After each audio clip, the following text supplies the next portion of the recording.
Cadê? Agora sou eu. Agora sou a Viviane Mosé. Eu venho falar para vocês sobre os desafios da educação. Saibam que os desafios da educação não se localizam apenas na escola. Mas eu vou me dedicar um pouco à escola. Porque a escola, segundo um inspirador profundo, inspirador meu é muito engraçado, né? Uma pessoa que me inspirou muito, um inspirador, que é o professor Rui Canário, da Universidade de Lisboa. O professor Rui Canário, eu tive o prazer de entrevistá-lo, mas eu fui atrás dele porque eu li um livro dele que se chama A Escola Tem Futuro. Está publicada, traduzida, ótimo, ele é português, está publicado no Brasil. É um excelente livro, mas enfim, eu estou cheia de gracinha hoje, né? Muita coisa, estou toda engraçada. É que eu estou feliz, Mas o Rui Canário, ele diz uma coisa bombástica. Ele diz o seguinte, ele diz que, a primeira frase é simples, mas a conclusão é impressionante. Ele diz, nós vivemos um extremo ou imenso desenvolvimento tecnológico, inegável, fibra ótica, né? É impressionante o desenvolvimento tecnológico que vivemos. No entanto, vivemos uma proporcional imaturidade política e social. Existe um abismo imenso, porque se a sociedade se desenvolveu como pensamento ou como tecnologia, ela retrocedeu. Também é difícil falar retrocedeu, porque não sei se vivemos momentos muito diferentes. Mas, a princípio, sim. Nós vivemos uma imaturidade política e social provavelmente maior do que em tempos anteriores.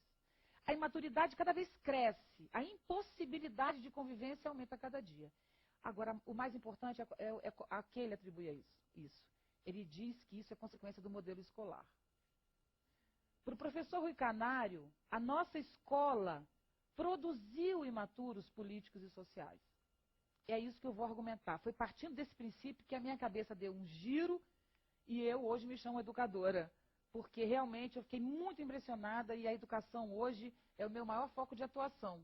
Porque eu fiquei muito tocada com essa possibilidade. Então eu vou tentar passar para vocês uma possibilidade de interpretação sobre isso. O que é o nosso modelo escolar? Nosso modelo escolar ele tem 3 grandes características, influências. Eu tinha 2, mas hoje eu acrescentei mais uma, vocês vão entender. As 2 são, primeiras, a industrialização tardia.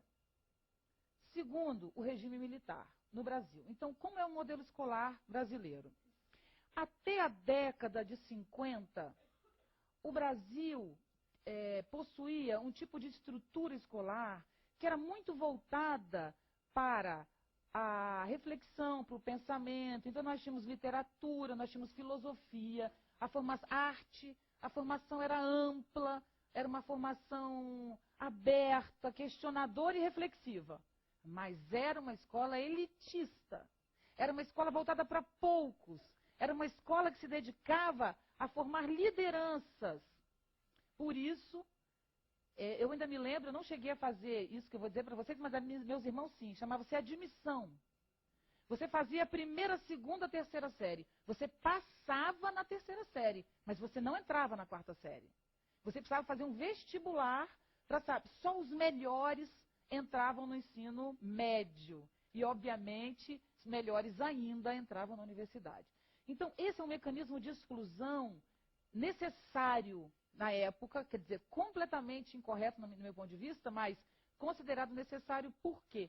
Porque a educação, ela era uma premiação, não premiação, um outro nome, ela era um favorecimento a determinadas pessoas, ou de uma classe, ou de uma intelectualidade tão grandiosa, mesmo sendo a classe popular, que teria direito a chegar. Então, a educação era o prêmio dado aos melhores. Com a industrialização no Brasil, houve necessidade de ampliar a mão de obra para o mercado. As pessoas precisam saber ler, escrever, precisam saber minimamente pensar para dar conta dessa demanda industrial que estava surgindo. Então nasce a chamada escola de massa, a escola para todos. Todos devem ir para a escola. Isso é uma frase difícil. Não é simples assim dizer, colocar todos na escola. O mais importante da educação não é colocar todos na escola. Porque a escola não é um depósito de pessoas. A escola ela tem que ter qualidade, enfiar pessoas na escola, entupir a escola de pessoas. Isso não significa absolutamente nada no que diz respeito à educação. A educação não se faz com paredes e pessoas empilhadas, que infelizmente é a nossa situação hoje. Então existe um orgulho muito grande em dizer, temos todas as crianças na escola, temos mesmo. No Brasil hoje, são poucos municípios que não têm as crianças na escola, na primeira série. Mas isso não quer dizer, infelizmente, absolutamente nada. Bom, o que significou a escola de massa? Escola de massa é uma escola para todos, ela tem que ser feita de uma hora para outra, vamos de uma hora para outra, vamos construir muitas escolas. Qual foi o modelo dessa escola? Eu chamo de a escola como fábrica. Fábrica de pessoas para o mercado e escola como fábrica, porque também é uma escola que produz com muita rapidez, numa linha de montagem, esse conhecimento que ela quer ministrar. Imagine uma linha de montagem em uma fábrica. Este é o modelo da nossa escola de massa. Imagina, eu gravei uma cena que era mais ou menos assim, uma linha de montagem de bonecas. Então, começa uma cabeça, aí depois a pessoa pega a cabeça e põe o corpo. O próximo põe um braço, outro põe o braço, até que no final sai a boneca. Isso é a nossa formação, que é português, matemática, geografia, química, inglês. O ensino médio tem 11 cadeiras. 11. O que caracteriza a produção em massa da fábrica? Caracteriza a segmentação e a fragmentação, não é? A falta de noção de todo. Então, o que temos na nossa escola? Nós temos uma escola seriada, parece produto, né? Em série, né? Então você tem, olha só, tem as séries, primeira série, segunda série, terceira série. Não bastando o conteúdo, que é uma coisa tão linda como a língua portuguesa, como biologia, como física, que são impressionantes, porque nós estamos falando da vida, nós estamos falando da nossa história, estamos falando do mundo, da nossa linguagem. Esse conteúdo é chamado de disciplina. Nossas aulas têm 50 minutos, toca um sino, pé, acaba entra outra. Então você tem lá português, a língua portuguesa. Estamos falando daqui a pouco. Pé, matemática. Pé, física. Pé, artes. Você imagina dar uma aula de artes em 50 minutos. Quando os alunos começaram a entrar no assunto, pé, acaba a aula. Sinal sonoro também é coisa de fábrica, né? Então, a nossa escola, ela segmentou ao máximo o saber. Isso é característica da linha de montagem. Mas nós também temos a segunda característica, que é a escola como um reformatório, ou a escola como uma prisão, que é o regime militar, que traz uma outra característica não menos nefasta que essa.